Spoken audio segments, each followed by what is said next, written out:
Celle-ci qui te sourit, même celle-ci qui ne sourit pas. Soyez bénis. Je veux passer aussi bonjour à tous nos amis connectés, ceux qui nous suivent sur les réseaux. Je suis réellement dans la joie. Je pense ce matin à ce texte qui dit « Je suis dans la joie quand on me dit « Allons à la maison de l'Éternel ». Ce texte est cité dans un autre contexte. Il est cité dans un contexte où il y a simplement la maison de l'Éternel, le royaume est dans un temple à ce moment-là. Mais aujourd'hui, frères et sœurs, je ne suis pas dans la joie parce que je suis dans un local à Poto-Combo, et je dis ça pour ceux qui sont sur les réseaux. Il y a de la joie quand on se retrouve avec nos frères et nos sœurs, parce que finalement, la maison de l'Éternel, c'est toi, ma sœur. La maison de l'Éternel, c'est toi, mon frère.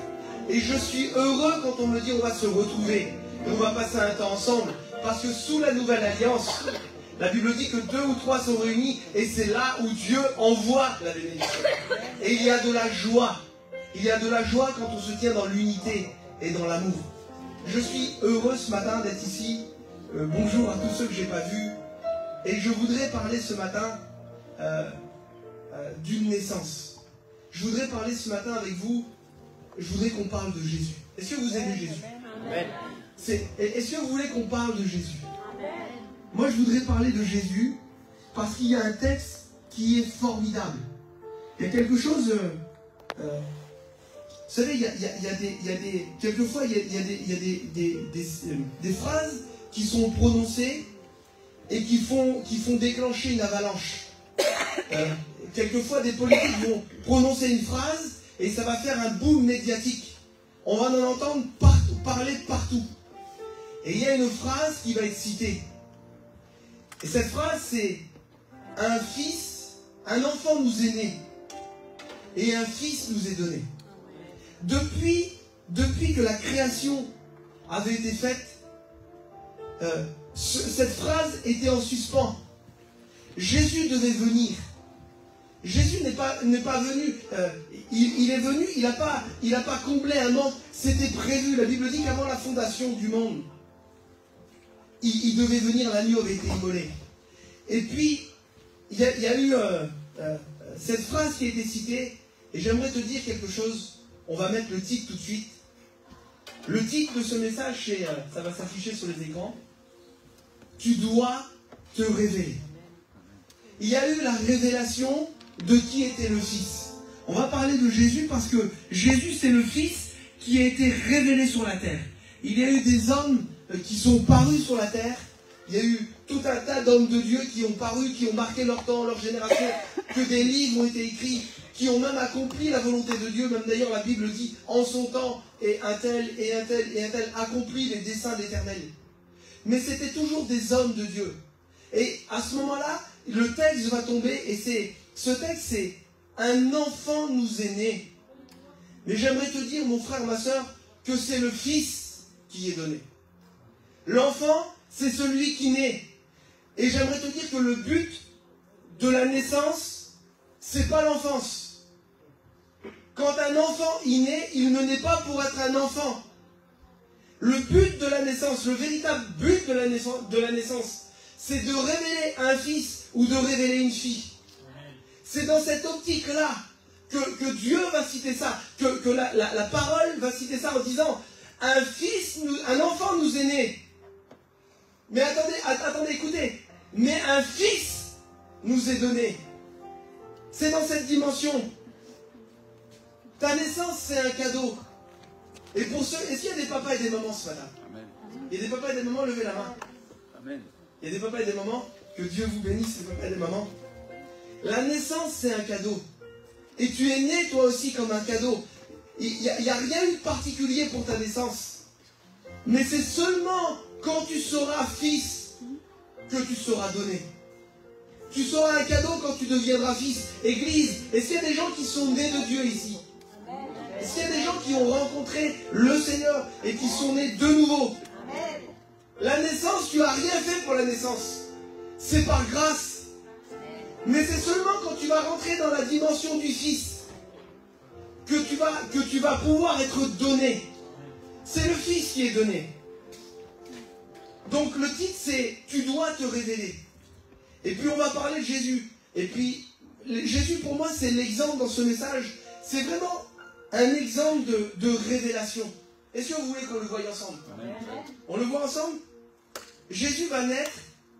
Et puis la Bible dit, je vais vraiment survoler. La Bible dit qu'il va grandir en stature, en sagesse et en grâce. Jésus naît comme tous les enfants. Il naît et un fils nous est né. Comme tous les autres. Ni plus ni moins que les autres. Il va naître, il va grandir comme tous les autres. Jésus va grandir. Et puis je vais résumer rapidement et on connaît tous. Et c'est seulement, on le voit déjà à l'âge de 12 ans. Il y a quelque chose en lui, il grandit en sagesse et il y a quelque chose en lui qui est en train de planter. Il y a une manne qui est tombée, il y a quelque chose qui est en train d'émaner et il est en train de grandir, de croisser. Et je ne sais pas dans quelle dimension tu es encore. Je ne sais pas dans quel statut tu es de ta croissance spirituelle. Je ne sais pas si tu es né hier matin ou si tu es né il y a plusieurs années. Mais j'aimerais te dire quelque chose, que ce n'est pas les années de ta naissance spirituelle qui vont déterminer si tu te révèles ou pas. Il faut que tu grandisses. Jésus a grandi. Jésus a grandi en sagesse. Et à 12 ans, ses parents vont le retrouver dans le temple. Souvenez-vous, quand ses parents, sa mère lui était inquiète et le retrouve dans le temple. Et il va répondre ça, ne savez-vous pas que je dois m'occuper des affaires de mon père? Vous me suivez jusqu'ici? Jésus a 12 ans déjà, il a grandi. Mais j'aimerais vous dire que Jésus n'est pas encore révélé. Tu peux être né, mais pas révélé. Tu peux être né, mais pas révélé. Tu peux être né et que les gens ne te connaissent pas, ne te voient pas. Et c'est ce qui se passe pour Jésus. Jésus est un enfant comme les autres. Bien sûr que quand il arrive dans le temple, les gens sont choqués. Ils se posent la question, comment se fait-il qu'il pose ce genre de questions? Mais Jésus est encore un enfant. Et le temps va passer, et on trouve dans Luc 3, Jésus va se baptiser. Et il va se passer quelque chose qui va déterminer la différence. C'est vraiment à ce moment-là où il y a un point de bascule. Il y a un point de bascule parce que finalement, les puissances des ténèbres, le diable, l'humanité complète, a vu un enfant naître. Hérode l'a cherché. Les mages sont venus l'adorer. Un roi était né. Mais il était comme un roi caché. Il n'était pas révélé.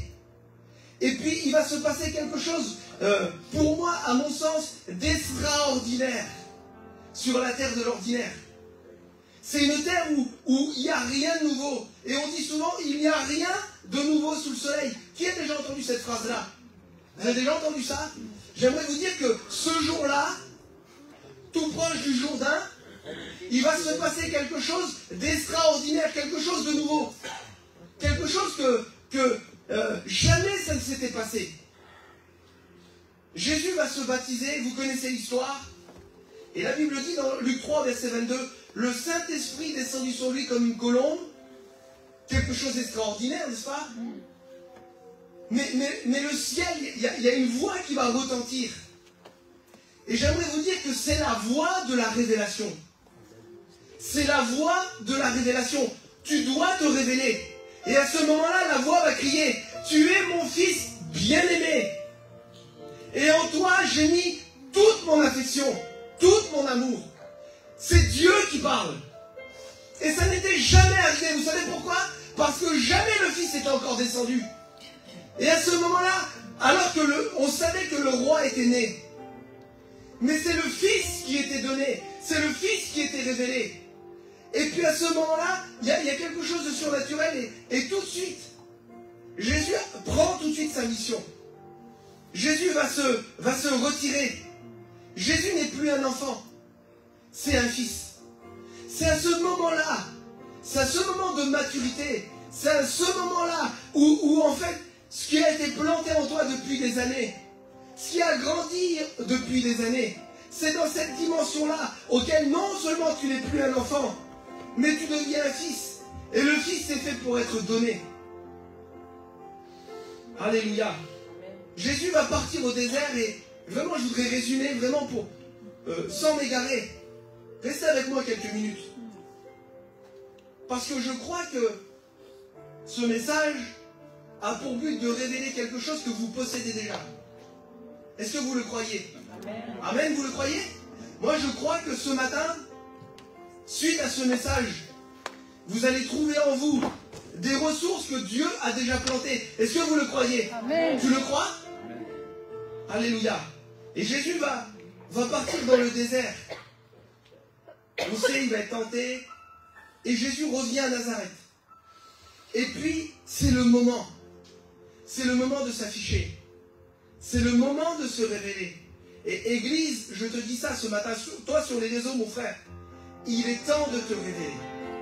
Il est temps que tu sortes de l'endroit où tu te caches. Il est temps de faire éclore le fruit qui a été planté, la semence que tu as reçue. Et Jésus va faire comme la coutume le dit. Il va entrer dans le temple et on va lui donner un livre à lire. Et imaginez-vous quelque chose. Imaginez-vous, parce qu'aujourd'hui on comprend, mais on le comprend avec le recul.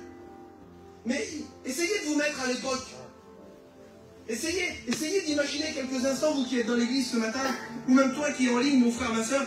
Essaye de t'imaginer que ce matin tu es dans le temple, à Nazareth, il y a 2000 ans, auquel Dieu parle de temps en temps, auquel il y a eu un grand moment de silence, auquel on a écouté quelquefois un prophète parler dans un désert, où Dieu ne parle pas forcément, où on ne voit jamais rien quelque part. Et puis ce matin-là, un jeune rabbin va se lever. Parce que cet homme-là, on l'appelle Jésus aujourd'hui. On sait que c'est notre sauveur, vous l'aimez tous ici. Mais à ce moment-là, il n'est pas le Jésus que tout le monde aime. Il est le fils de Marie et du charpentier. Il est un jeune rabbin. Il est peut-être celui que certains ont été à l'école avec lui. Il est peut-être celui que, quand il était enfant, il a grandi avec l'autre. C'était peut-être son ami. Et à ce moment-là, il va se lever quelque chose d'extraordinaire. Quelque chose d'extraordinaire dans le domaine de la révélation. Il va se lever. Il va prendre le rouleau du prophète Ésaïe. Excusez-moi. Et puis, il va prendre le rouleau du prophète Ésaïe et il va citer ce verset qui est au chapitre 61. Et il va dire, « L'Esprit du Seigneur est sur moi, parce que l'Éternel m'a oint pour annoncer une bonne nouvelle aux pauvres, pour libérer ceux qui ont le cœur brisé et proclamer aux captifs la délivrance. » Un message comme un coup de marteau sur un étau. Un message qui frappe. Un message qui le dit. Parce que jusqu'à présent, dans le livre, c'était écrit. Mais c'était écrit en forme de prophétie. Et là, devant tous les gens, devant toute sa famille qui était là, il n'est plus de question de prophétie. Mais ils sont en train de voir l'accomplissement devant leurs yeux. Et voilà un exemple de révélation. Finalement, il était Jésus avant. Il était Jésus avant. Mais à ce moment-là, il prend la parole. Et il y a vraiment cette révélation. Il est le Fils. Mais il n'est pas le Fils pour lui. Il est le Fils que Dieu va donner. Jésus va révéler sa véritable identité, sa véritable nature à partir de ce moment-là. Et puis je vais vous illustrer quelques petits deux, trois exemples, et puis vous les connaissez par cœur ici. On le voit un tout petit peu plus loin à Capernaum. Il y a un homme qui est tenu par un esprit méchant. Et c'est pas que des mots. Il y a eu des beaux parleurs, des beaux penseurs. Mais parce que l'esprit s'est déposé, ce qui a fait toute la différence, c'est le revêtement qui était posé sur lui. L'Esprit de l'Éternel, l'Esprit du Seigneur est sur moi. Église, j'aimerais te dire ce matin que l'Esprit de Dieu est posé sur toi. J'aimerais te dire que l'Esprit de Dieu est posé sur toi et tu peux faire face à n'importe quelle situation. Il est devant un homme qui est tenu par un esprit mauvais. Il ne va pas épiloguer, il ne va pas parler longtemps. Il va dire, il dit simplement tais-toi et sors de cet homme. Et la Bible me dit qu'il est libéré. Juste un peu plus loin, il y a un lépreux qui se présente devant lui. Parce qu'il est recouvert, parce qu'il est révélé, parce qu'il est imprégné du Saint-Esprit et qu'il est dans son rôle. Le lépreux va lui dire, si tu le veux, tu peux me rendre pur. Aucune situation. Et ce matin, je te dis quelque chose, Église. Je défie à n'importe quel problème dans ta famille, dans ton entourage, n'importe quelle douleur, n'importe quelle captivité, de rester devant la révélation du Fils. Amen. Quand un Fils est révélé, il est celui qui est capable d'abattre n'importe quelle muraille, n'importe quelle forteresse. Il va dire, je le veux, sois pur. Et il était purifié. Jésus parle avec autorité. Les beaux parleurs, les beaux penseurs de l'époque, les hommes religieux, quand ils ont voulu venir l'arrêter, souvenez-vous, parce qu'il était révélé, parce que c'était lui le Fils. Les gens étaient frappés par son enseignement. Et la Bible dit qu'ils disaient eux-mêmes, jamais homme n'a parlé comme cet homme. Oui, mon frère, ma soeur, Église, tu peux avoir un langage totalement différent. C'est possible pour toi, quand tu vas te révéler. En toi, Dieu a mis les capacités de confondre tout mensonge, de confondre toute tromperie, de confondre toute fourberie. Et les gens étaient frappés par Jésus. Et puis, tellement d'autres exemples. Tellement d'exemples encore. Je suis sûr que dans votre tête, vous pensez tout de suite à d'autres exemples de ce que Jésus a fait. Simplement parce qu'il s'est révélé. Simplement parce qu'il a dit, il a pris ses responsabilités. Amen. Il a grandi. Il était enfant. Il est né. Il s'est passé des choses. Mais au moment fixé par Dieu, il a été dans l'obéissance. Et parce qu'il a été dans l'obéissance, la voix du ciel a parlé. Celui-ci est mon fils. Celui-ci est mon fils. Église, les enfants vont naître. Mais c'est quand vous allez être dans la dimension du Fils que vous allez pouvoir vous révéler. Et puis Jésus va choisir ses 12 disciples. Jésus savait très bien qu'il allait devoir donner sa transmission. Jésus savait très bien qu'il devrait transmettre. Jésus a choisi ses disciples. Vous savez, je vous dis quelque chose. Jésus sur la terre est venu pour montrer à l'humanité la dimension du Fils. Mais Jésus sur la terre a pour but d'aller plus loin et de révéler la dimension de l'Église. Ce matin, Dieu a pour but de te dire, Église, tu dois te révéler. Tu dois te révéler. Et puis, je voudrais aller vite et je vais rentrer. J'ai 2 points à mon message. Mon introduction est faite et je voudrais vraiment que vous restiez avec moi pour les 2 points. Parce que dans le processus, dans le chemin que Jésus a traversé, il y a eu 2 grandes étapes.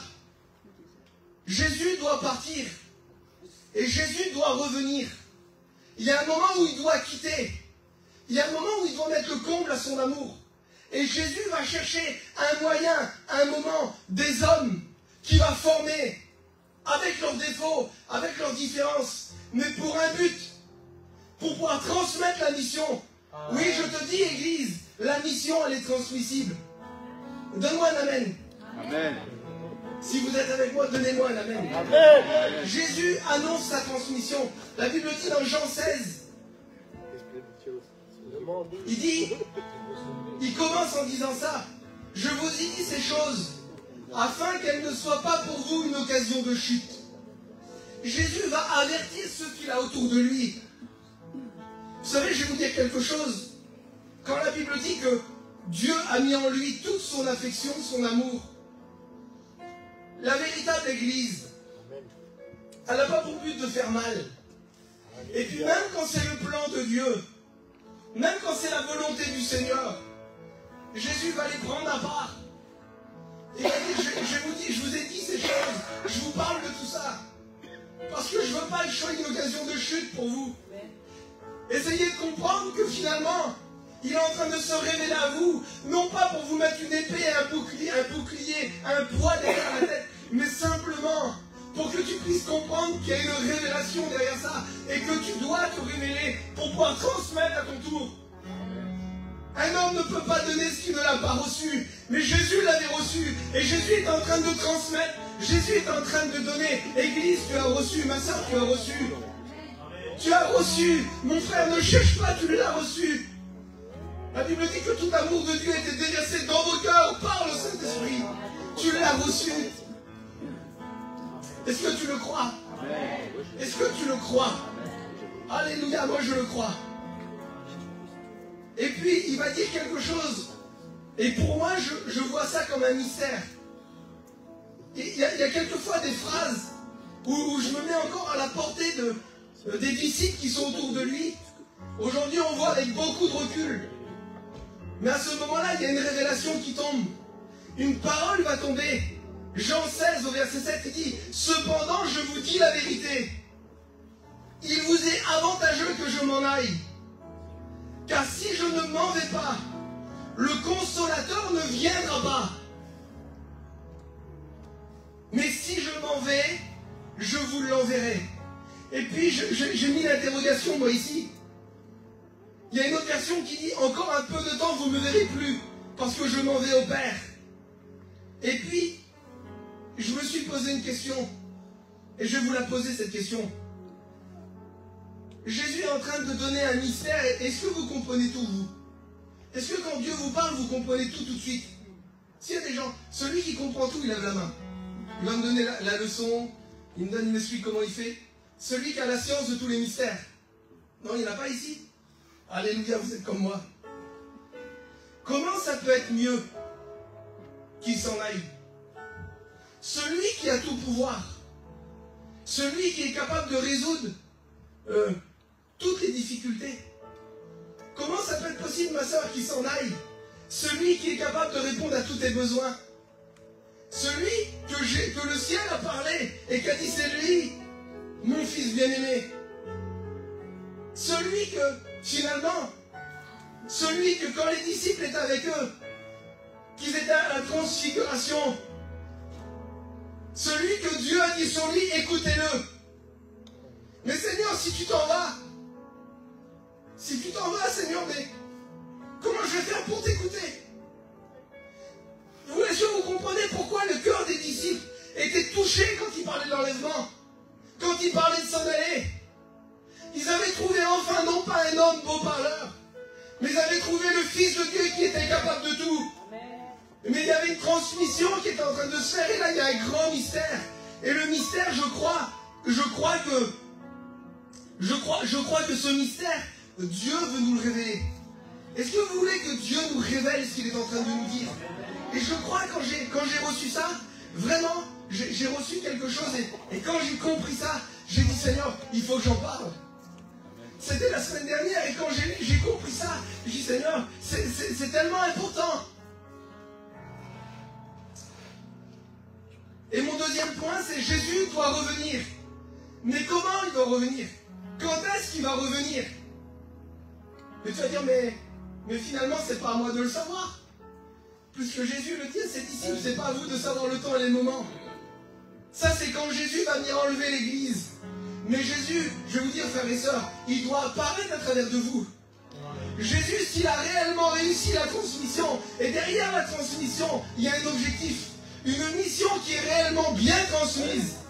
C'est quand on voit le résultat. Souvenez-vous de tous les hommes que vous avez en exemple. Des hommes qui ont donné une transmission. Et des hommes qui ont finalement par la suite appliqué la transmission. C'est dans ce but-là. Et Jésus doit revenir. La Bible dit dans Jean 16, au verset 13 à 16, quand le Consolateur sera venu, l'Esprit de vérité, il vous conduira dans toute la vérité. Car il ne parlera pas de lui-même, mais il dira tout ce qu'il a entendu. Et vous annoncera les choses à venir. Verset 14, il me glorifiera, parce qu'il prendra ce qui est de moi et le mettra en vous. Tout ce que le Père est à moi, c'est pour que j'ai dit qu'il prend ce qui est à moi et qu'il vous l'annoncera. Au verset 16, encore un peu de temps, vous ne me verrez plus, puis encore un peu de temps, et vous me reverrez. Étonnant comme verset.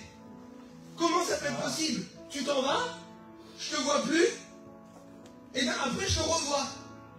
finalement, il est en train de dire, je m'en vais quelque part, maintenant je vais rester avec toi pour le coup. Je comprends pourquoi les disciples disent, je ne te laisserai pas. Il dit qu'il va s'en aller, mais ils n'ont pas envie qu'il s'en aille. Mais finalement, il est en train de donner quelque chose. Et puis, j'ai un exemple. Je voudrais vous illustrer quelque chose. Et c'est vraiment, sois attentif. Parce que je crois vraiment que là, c'est vraiment le moment où c'est pas le moment de s'endormir. Je te promets, écoute ça. C'est tellement important dans le domaine de la révélation de qui tu es. Souvenez-vous, quand il était annoncé que Élie devait revenir, Jésus va dire de sa bouche que Élie est venu et que les gens ne l'ont pas vu. Il est revenu comment, Élie? Quelqu'un lève la main? Comment est-ce que Élie est revenu? À travers Jean le Baptiste? Ça veut dire que Jean le Baptiste véhiculait qui? Le ministère d'Élie, l'esprit d'Élie. Je te dis quelque chose, Église. Jésus est parti, mais en t'envoyant l'esprit, Jésus s'est incarné en toi, Église. Jésus s'est incarné en toi. Tu es l'incarnation du Fils sur la terre. Tu dois te révéler. Tu n'as pas le droit de te cacher, Église. C'est toi la révélation. C'est comme ça que Jésus a dit, je m'en vais. Et puis je reviens. Finalement, il est en train de dire, vous ne pouvez pas le comprendre maintenant, mais vous allez bientôt le comprendre. C'est ce mystère, je crois, que l'apôtre Paul a reçu bien plus tard. C'est pour ça que l'apôtre Paul va dire, c'est Christ qui vit en toi. C'est plus moi qui vis. Église, moi ça me bénit, je ne sais pas pour vous. Mais quand j'ai compris ça, j'ai compris que tout amour de Dieu, dans mon cœur, avec mes défauts, avec mes imperfections, avec mes limites, avec mon caractère, avec ma mentalité, mais Dieu a déversé dans mon cœur l'intégralité de son amour, afin que sur la terre, je véhicule la personne la plus importante que l'univers a portée. Il s'appelle Jésus. Il s'appelle Jésus. Il est le Fils aimé. Église, tu es l'épouse. Tu dois te lever, tu dois te révéler. Tu dois faire attirer Jésus dans ta génération. Le Saint-Esprit qui est en toi a pour but. Vous savez, moi je crois qu'il y a deux vérités. Enfin plutôt, il y a une vérité et une réalité. La vérité, c'est ce qui est écrit. La vérité, c'est que le péché a été vaincu à Golgotha. Est-ce que vous le croyez? Alors pourquoi les gens sont encore dans le péché? La vérité, c'est que toutes les souffrances, toutes les maladies ont été portées à Golgotha. Est-ce que vous le croyez? Pourquoi les gens sont encore malades? La vérité, c'est que Jésus revient bientôt. Est-ce que vous le croyez? Pourquoi les gens n'attendent plus? Parce que la réalité a pris le pas sur la vérité. Et le Saint-Esprit en toi va faire mourir ta réalité pour pouvoir faire comme un logiciel qui va implanter la volonté parfaite de Dieu par la vérité. Il dit, vous connaîtrez la vérité et la vérité vous rendra libre. Il est la vérité. Il n'y a pas d'autre vérité. Il n'y a pas d'autre parole. Il n'y a pas d'autre nom. Il est celui qui a été élevé sur la terre. Et aujourd'hui, il vit dans ton cœur. C'est pour ça que tu n'as pas été rempli d'un esprit de timidité, Église, mais un esprit de force et d'autorité. Parce que tu dois te révéler. Alléluia. Et c'est dans cette dimension, quand, je ne sais pas si vous avez cerné, capté ce que je vous ai dit, mais moi ça me paraît beaucoup plus clair au sujet de Romains 8 au verset 20. Quand l'apôtre Paul dit, aussi la création attend avec un ardent désir la révélation de qui?